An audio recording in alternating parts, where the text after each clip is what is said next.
Indiki ýagdaýymyz onluk droplarda bölmek. Onluk droplarda da bölmek amalyny biz sütünleýin bölmek arkaly ýerine ýetirýäs. 62,15 bölmek 0,125. Indi ilk bilen etmeli zadymyz bizim bölüjidäki oturlary aýyrmak. Şu oturu aýyrmak üçin men ýok etmek üçin näme etdiň? Oturu iza süýşürmeli bolýan. Bir adım, iki adım süýşürdüm. Oturum şu ýerge süýşürdüm. İki adım süýşürenim üçin bölünüjidäki oturam iki adım iza süýşürmeli bolýan. Bir adım, iki adım. Bäde boşluk galan üçinem otur şu ýerge geldi, 0 goýan. Indi täzeden ýazan ýagdaýymda mysalym näme boldy men? 6250 bölmek 25 boldy. Indi 62'nin içinde näçe tane 25 bar? Bölüp başlayan. 2 25 bar. 2 tane 25 50. Aýran ýagdaýymda 2 1. Aşağıda ýokardan 5'i düşürýän aşağı. 125'in içinde näçe tane 25 bar? 5 tane 25 bar. 25 köpeltmek 5, 125 bolýar.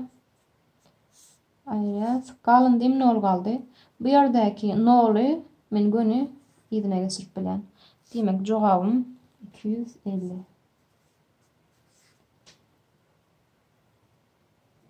Indiki mysalym 66 bölmek 0,111. 66 bölmek 0,111. Biz näme diýdik? Otur süýşürýäs. Bir adım, iki adım. Otur şu ýerge süýşüren ýagdaýymda. Şu ýerde otur aslında. Bir adım, iki adım. Yani şu ýerge 2 sany 0 goýmaly bolýan. Onda jogap 600.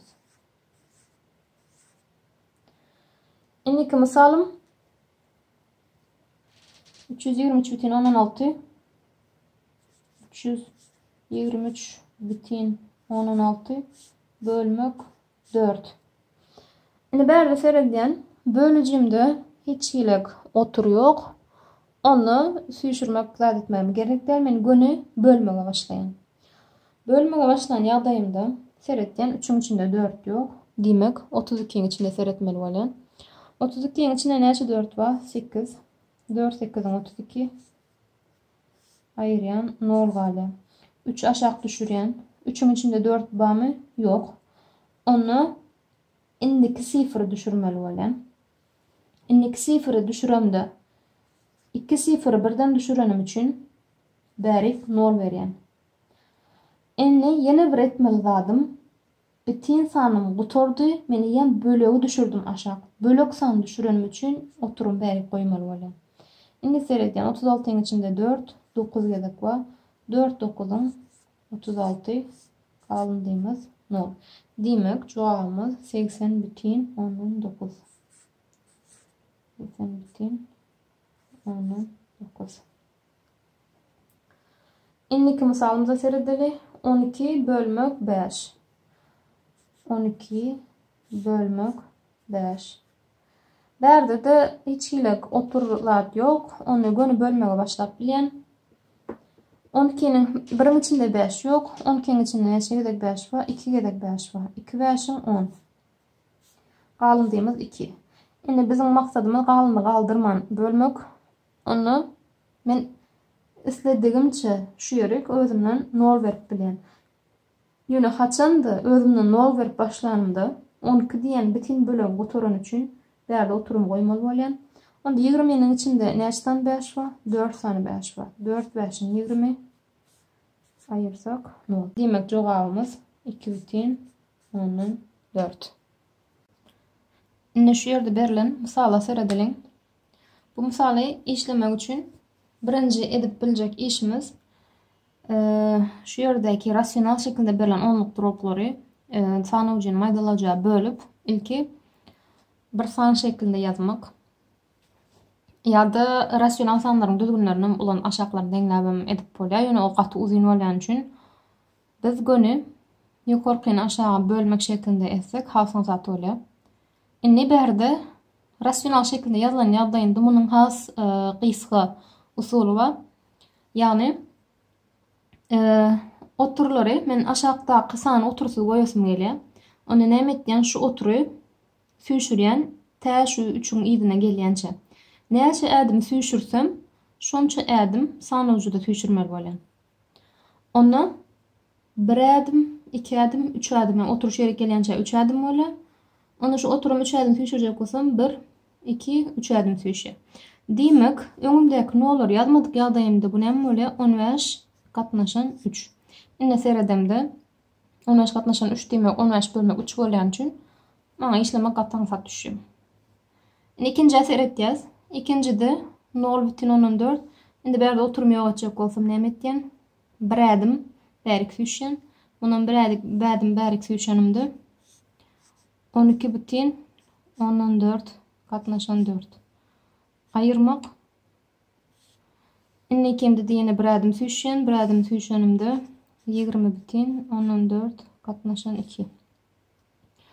Indi şu ýagdaýda birinji etmeli zadym bölüp bilen bolsam şolary sanyjyny maýdalajy bölýän. Ondan şey 3'e bölen ýagdaýymda 5 goşmak. Indi muny sütünleýin şu ýerde bölüp görkezeli. 12,14 bölmek 4 bitinin oturum ýok. Şoň üçin maňa bölüp başlasam bolýar. 1-de 4 ýok. 12'de 4 3 gezek var. 3 4'ümüz 12. 0 galýar. Bitin sanyny oturum üçin oturum goýan. 4'ü aşağı geçirýän 4'ün içinde 1 gezek var. 4 bölüm 4 ayırsak 0. Yani 3,10'dan 1. Ayırmak. Indi 20,10'dan böleli. 20,10'dan böljek bolsam 20,10'dan bölmek 2. 2'nin içinde 1 gezek var. Ya da gün 20'nin içinde 10 gezek var diýip alsaňyz bolýar. 20 bitin sanyny gotaran üçin 4'ü aşağı düşürýän. 4'ün içinde 2 gezek var. 2 4 ayırsak 0. Yani bu näme diýmek bolýar? 10,10'dan 2. Indi bäri seretýäs. Onluk droplary goşmak we aýyrmaga geldik. Goşan ýagdaýymda şu ýerden goşaly 5 goşmak bitin sanyň aşağında bitin san gelmeli diýipdik.